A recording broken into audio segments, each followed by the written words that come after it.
ओम नमः शिवाय. हर हर महादेव शंभो. नमस्कार मंडळी, चला भारताचं सौंदर्य आणि वैभव बघायला. आज आम्ही भारताचं सौंदर्य आणि वैभव म्हणजेच आपलं एक तीर्थक्षेत्र बघायला आलेलो आहोत, ज्याचं नाव आहे सोमनाथ.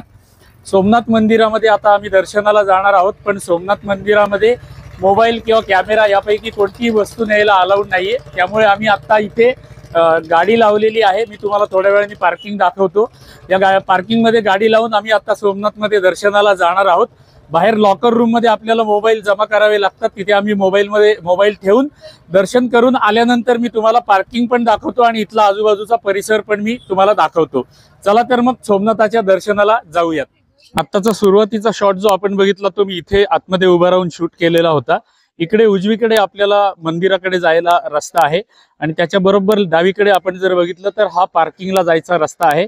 इथे आतमध्ये कारला, बस लावायला किंवा रिक्षा, जे कुठलं तुम्ही वाहन घेऊन याल ते लावायला इथे उत्कृष्ट पार्किंग आहे. 50 रुपये पर कार, म्हणजे प्रत्येक कारला 50 रुपये चार्ज आहे. पार्किंगची व्यवस्था सावलीमध्ये अतिशय उत्तम पद्धतीने होते. इथे गाडी लावून आपल्याला इथे समोर येऊन या बाजूनी इथून आतमध्ये जायचं आहे. तर चला आपण मंदिराकडे जाऊयात. या पार्किंगच्या बाहेरच म्हणजे मंदिराच्या परिसर अजून सुरू व्हायचा आहे, तिथेच हा बोर्ड लावलेला आहे. प्रतिबंधित mobile, camera, handycam, battery, torch, charger, electric कुठल्याही वस्तू आतमध्ये घेऊन जायला परवानगी नाही. त्यामुळे आम्हाला मोबाईल लॉकरमध्ये जमा करूनच प्रत्येकाला आतमध्ये जावं लागतं. वीर हमीद सिंह रोहित यांचा हा पुतळा इथे आहे आणि याच्या उजव्या बाजूला समोर हा मंदिराकडे जाण्याचा मार्ग आहे. आपण आता या मार्गाने पुढे जाणार आहोत. आपल्या महाराष्ट्रातील मंदिरांमध्ये जशी आपल्याला वीरांसाठी निर्माण केलेली विरगळ दिसतात, तशी इथे गुजरातमध्ये याला पहाडी म्हटलं जातं. पाडी का पहाडी असं काहीतरी म्हटलं जातं.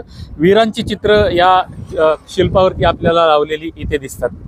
आणि आता समोर आपल्याला मंदिराचा कळस दिसायला लागलेला आहे.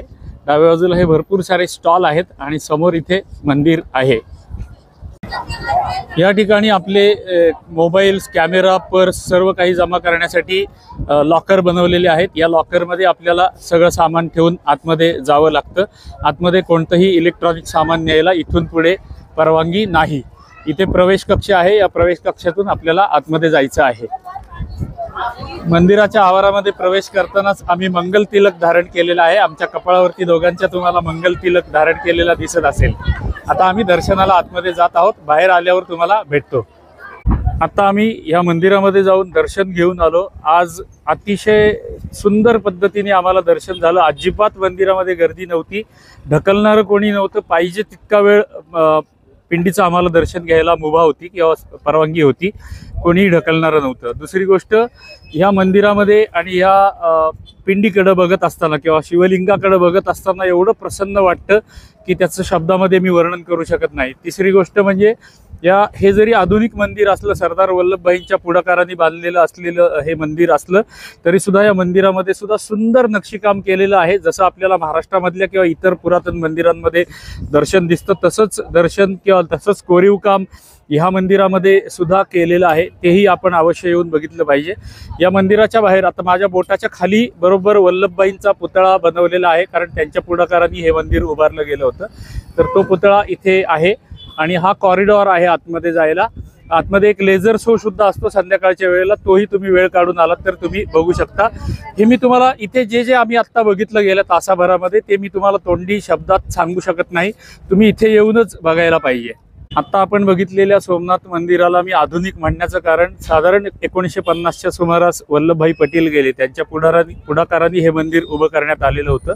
पण पुरातन सोमनाथाचं जे मंदिर आहे ते या मंदिराच्या उजव्या हाताला ह्या बोळामध्ये आहे.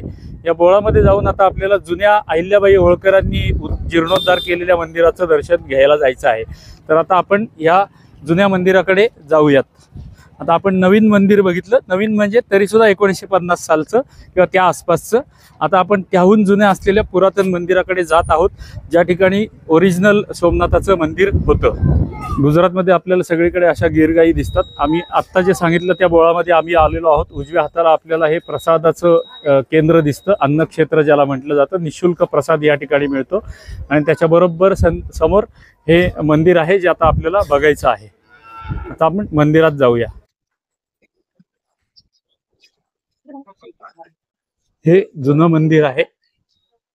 आता मी तुम्हाला खाली जाऊन दाखवतो. आता हे खालून दिसणारं दृश्य आहे मंदिराचं, जे आपण बघत आहोत. मी आता मंदिरामध्ये आतमध्ये निघालेलो आहे.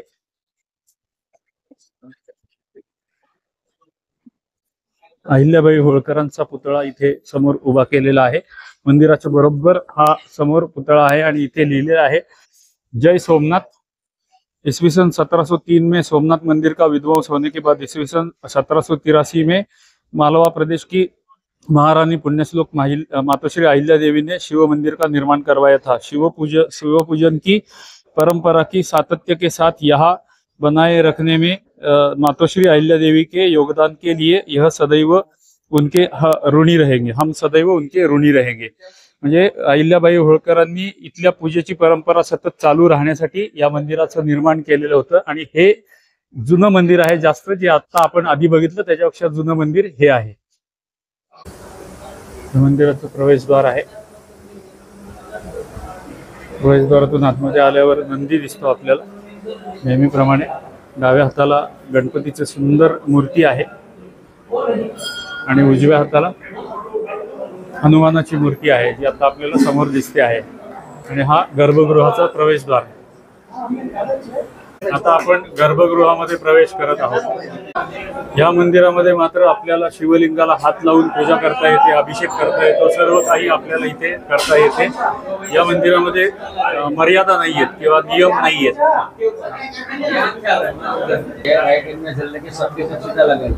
पवित्र पवित्र वास पाकस्म दिवाय परपुंडकाक्ष पया भयंकर शुचि कलस्मीचे इति भावया सिंहावे नमः श्रीविद्ये अर्पणम सोया जपति ओम नमः शिवाय. हर हर महादेव शंभो. ओम नमः शिवाय. ओम नमः शिवाय. ओम नमः शिवाय. बाहेर पडायला हा छोटासा मार्ग आहे. या मार्गाने आपण बाहेर पडतो.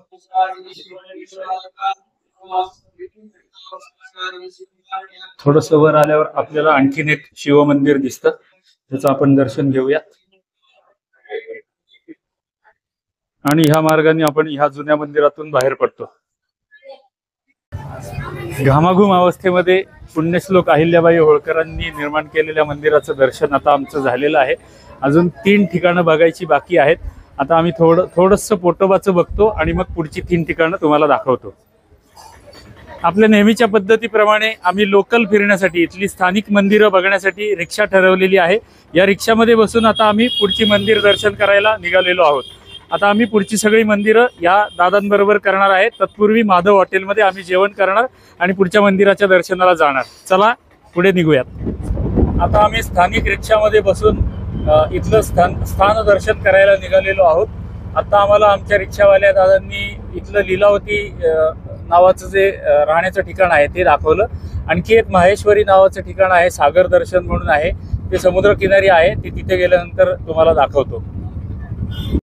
या सोमनाथमध्ये अशी खाजगी हॉटेल सुद्धा राहण्यासाठी भरपूर आहेत. शेकडोनी हजारोनी हॉटेल्स इथे उपलब्ध आहेत. आणि ट्रस्टच्या वतीने चालवण्यात येणारी लीलावती आणि माहेश्वरी आणि सागर दर्शन ही सगळी ठिकाणं पण आहेत. आणि मोफत किंवा स्वस्तामध्ये जेवणाची सोय पण ट्रस्ट करतं. सोमनाथ मंदिरापासून साधारण 1.5 किलोमीटरच्या अंतरावरती हे माधव हॉटेल आहे. इथे शुद्ध शाकाहारी सुंदर जेवण मिळतं. राईस प्लेट आहे 150 रुपयाला. म्हणून आम्हाला रिक्षावाल्या दादांनी इथे आणलेलं आहे. आम्ही चव घेतल्यानंतर तुम्हाला सांगतो की कसं जेवण होतं. इथली जेवणाची पद्धत अशी असते, पापड दिला जातो, सॅलड समोर ठेवलेलं असतं, भाज्या अशा ताटामध्ये घालून आणून देतात. आपल्याला पाहिजे त्या भाज्या चमच्यानी घ्यायच्या. सगळे पदार्थ ताटात वाढून झाल्यावर ताट असे तयार होते. इथे अशी पद्धत आहे की बाटलीमध्ये असं ताक दिलं जातं. आपल्याला पाहिजे तेवढ्या भाज्या पाहिजे त्या प्रमाणात घ्यायच्या आणि ताक पाहिजे तेवढं घ्यायचं. अशी पद्धत या माधव हॉटेलमध्ये आहे. अतिशय उत्कृष्ट दर्जाचं जेवण आम्हाला या माधव हॉटेलमध्ये मिळालं. पूजा, जेवण कसं होतं? 1 नंबर जेवण होतं ना? ओके, तुम्हाला कसं वाटलं जेवण? खूप छान होतं. जेवण कसं होतं? मस्त होतं. अभी हमें कहाँ पर जाना है? पहला किधर जाएंगे? तो पहिले भालका तीर्थ हम जाने वाले हैं. चला तर मग भालका तीर्थला जाऊयात. या माधव हॉटेल पासून भालका तीर्थ साधारण 5 किलोमीटर अंतर आहे. आम्ही ज्या भालका तीर्थाला निघालो आहोत त्याच बाजूला वेरावल नावाचं रेल्वे स्टेशन आहे. सोमनाथला येण्यासाठी जर आपल्याला रेल्वेने यायचं असेल तर या वेरावलला आपल्याला यावे लागते. साधारण 5-6 किलोमीटर अंतर सोनपासून वेरावळचं आहे. हे भालका तीर्थाचं प्रवेशद्वार आहे. या प्रवेशद्वारातून आतमध्ये गेल्यावर भालका तीर्थ आहे. या भालका तीर्थाला अशी आख्यायिका आहे की श्रीकृष्णाला जो भिल्लाचा बाण लागला, तो बाण लागला ते ठिकाण, त्यांच्या पायाच्या 2 बोटांच्या मध्यभागी जो बाण लागला, तो बाण ह्या ठिकाणी त्यांना लागला. तो बाण त्यांनी जो सोडला होता भिल्लांनी, तो बाणगंगेवरून सोडला होता, जी आपल्याला आता बघायला जायचे. आणि श्रीकृष्णांनी देहत्याग केला ते निजधाम जे आहे ते पण आपल्याला बघायला जायचे, जिथे चरण पादुका आहेत. सध्या आपण भालका तीर्थ इथे आतमध्ये श्रीकृष्णाची मूर्ती आहे आणि त्याच्या समोर बसलेला तो भिल्ल दाखवलेला आहे, जो पूर्वीच्या जन्मामध्ये वाली होता. रामायणामध्ये रामाचं आणि वालीचं जेव्हा युद्ध झालं होतं त्यावेळेला जो वाली गेला होता, तो वाली या जन्मामध्ये भिल्ल बनून आलेला होता, म्हणून याला भालका तीर्थ नाव आहे. मंदिराच्या आतील परिसर मी आता तुम्हाला दाखवत आहे. असा या मंदिराचा परिसर आहे. वरती कळस आहेत आणि इथून प्रवेशद्वार आहे. मंदिराच्या सभामंडपातून आता मी आतमध्ये जात आहे आणि तुम्हाला दर्शन देत आहे, ज्याला भालका तीर्थ म्हटलं जातं. मगाशी मी सांगितल्याप्रमाणे ज्या भिल्लाने जनावर किंवा प्राणी समजून बाण मारला होता आणि चुकून तो श्रीकृष्णांना पायाच्या 2 बोटांच्या मध्यभागी लागला, ते ठिकाण इथे आहे. इथे श्रीकृष्ण बसलेले होते किंवा उभे होते आणि त्यांना इथे बाण लागला. आता आपल्याला या श्रीकृष्णाची इथे पहुडलेली मूर्ती दिसते. जगामध्ये जिकडे बाकी सगळी जी मंदिरं आपण बघितली असतील तर श्रीकृष्ण उभे असलेले आपल्याला दिसतात, मात्र इथे श्रीकृष्णाची पाय पसरलेली मूर्ती आपल्याला दिसते. या बाजूला जो दिसतोय तो भिल्ल आहे, ज्याचा बाण श्रीकृष्णांना लागला होता आणि तो क्षमा मागताना आपल्याला दिसतो आहे. हे श्रीकृष्ण आणि भिल्ल. इथे तुम्ही बघू शकता, याही मंदिराचं जे कमान आहे, गर्भगृहाची जी कमान आहे त्याच्यावरती सुंदर नक्षीकाम केलेलं आहे आणि प्रवेशद्वारावरती केलेले आपल्याला प्रतिहारी किंवा द्वारपाल आपल्याला इथेही दिसतात. हे श्रीरामाची मूर्ती हातात दिसते आहे. धनुष्य बाण हातात घेतलेली श्रीरामाची मूर्ती आपल्याला दिसते आहे.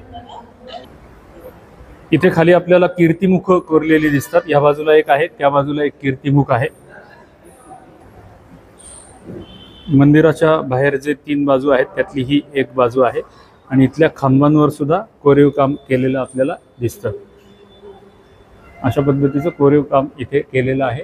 वरती छत जर बघितलं आपण, छत गोलाकार पद्धतीचं अतिशय इथे कोरलेलं आहे.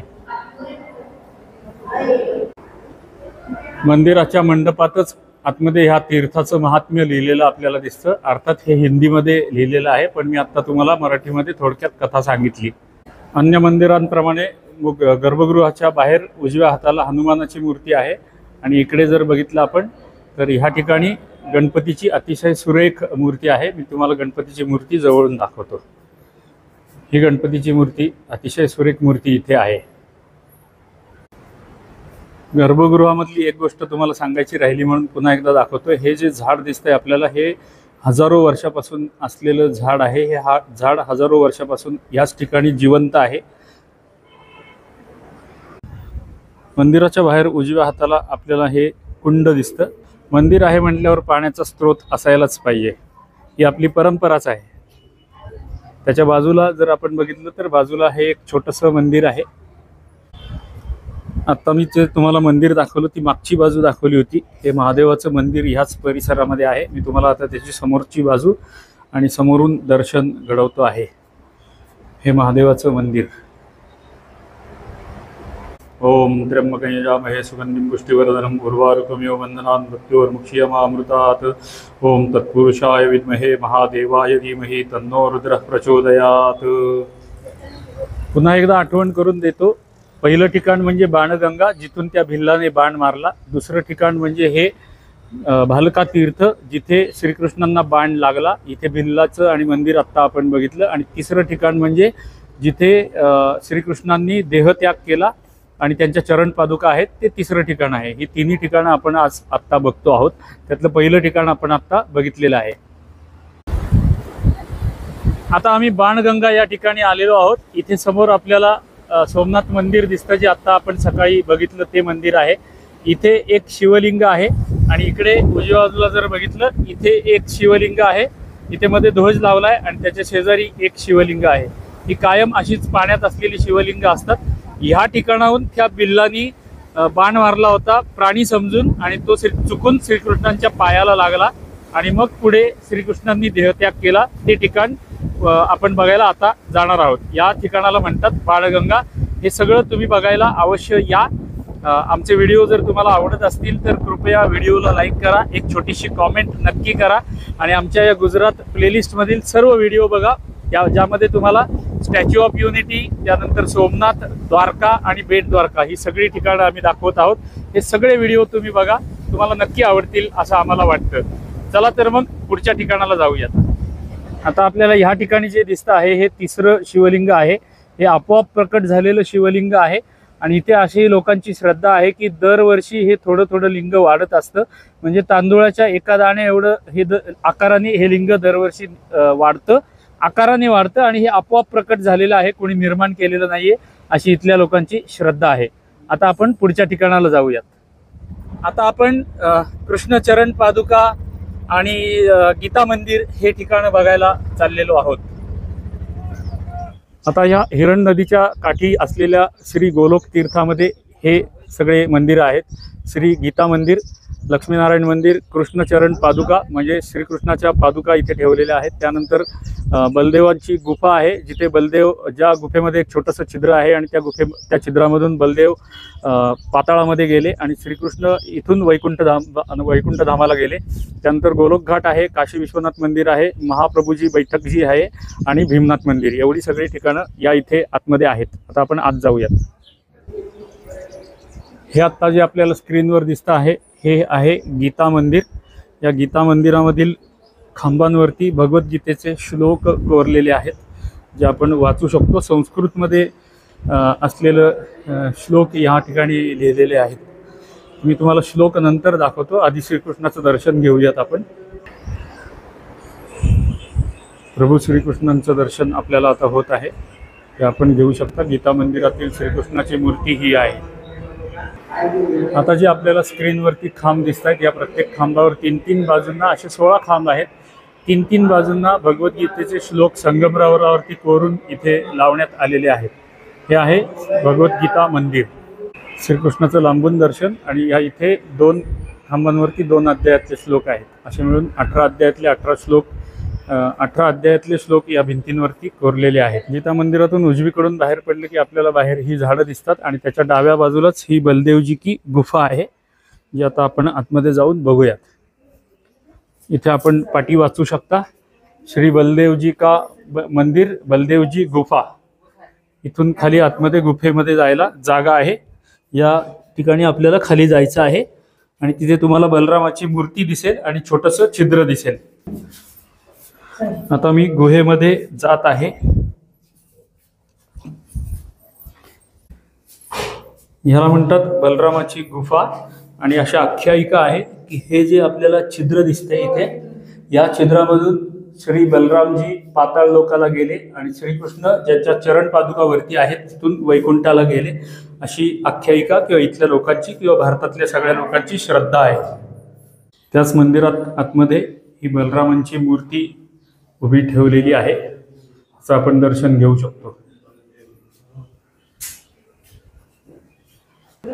आता आम्ही त्याच परिसरात असलेल्या लक्ष्मीनारायण मंदिरामध्ये आलेलो आहोत. तुम्हाला लक्ष्मीनारायणाचं अगदी घडवतो. हे आहे लक्ष्मीनारायण. नमस्कार करूयात. या मंदिराचा 360 डिग्री व्ह्यू देतो तुम्हाला. वरती विष्णूचे अवताराची चित्र आहेत, राम लक्ष्मणाचं चित्र आहे, विविध प्रकारची चित्र इथे लावलेली आपल्याला दिसतात. हे आहे लक्ष्मीनारायण मंदिर. चला आता पुढच्या ठिकाणी जाऊया, पुढच्या मंदिरात जाऊया. लक्ष्मीनारायण मंदिरातून बाहेर आल्यावर आपल्याला समोर हे असं दृश्य दिसतं. तिथे समोर डाव्या हाताला श्रीकृष्णाच्या चरण पादुका आहेत आणि त्याच्या समोर एक मंदिर आहे. आता आपण चरण पादुकांचं दर्शन घ्यायला जाऊयात. श्रीकृष्णाच्या चरण पादुकांचं दर्शन घेण्यासाठी आता आपण जात आहोत. मी मुद्दाम हळू आवाजात बोलतो आहे कारण इथे शांतता आहे. जरी हे तीर्थक्षेत्र मोठं असलं तरी इथे अजिबात गर्दी नाही आहे आणि खूप शांतता इथे आहे. हे आपल्याला श्रीकृष्णाच्या चरण पादुकांचं दर्शन होत आहे. आपणही दर्शन घेऊ शकता श्रीकृष्णाच्या चरण पादुका.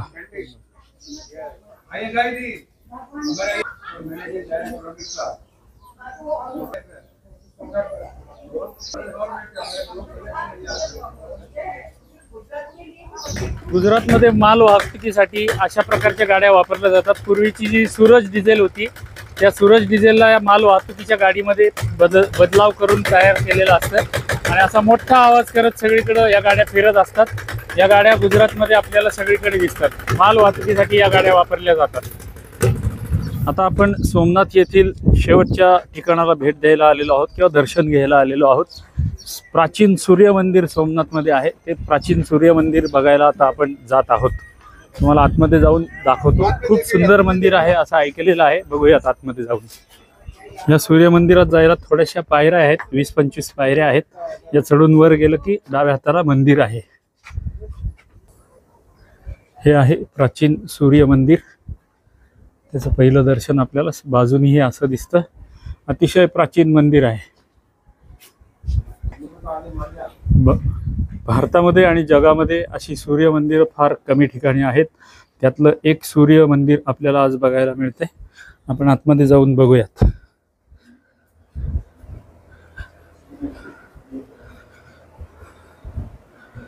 सूर्य देवतेचं मंदिर.